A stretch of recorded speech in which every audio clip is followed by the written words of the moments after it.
विकास गोगावलेंना कोर्टानं दणका दिलाय। पोलिसांना सकाळी 11 वाजेपर्यंत शरण या असे आदेश मुंबई हायकोर्टानं विकास गोगावलेंना दिलेले आहेत। रायगडमध्ये नगरपालिका निवडणुकीवेळी राडा झाला होता आणि या प्रकरणामध्ये कोर्टानं विकास गोगावलेंना शरण या असे आदेश दिले। तर मुलासाठी आपले अटकपूर्व जामिनासाठी प्रयत्न सुरू आहेत।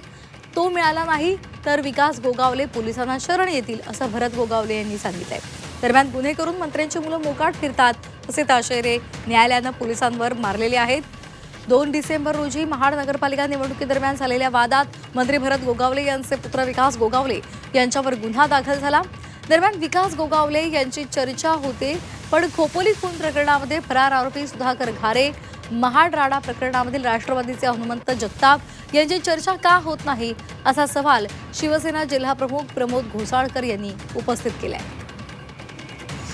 मोकाट फिरतात म्हणजे आम्ही अँटीसेप्टिक बेल टाकलेला होता।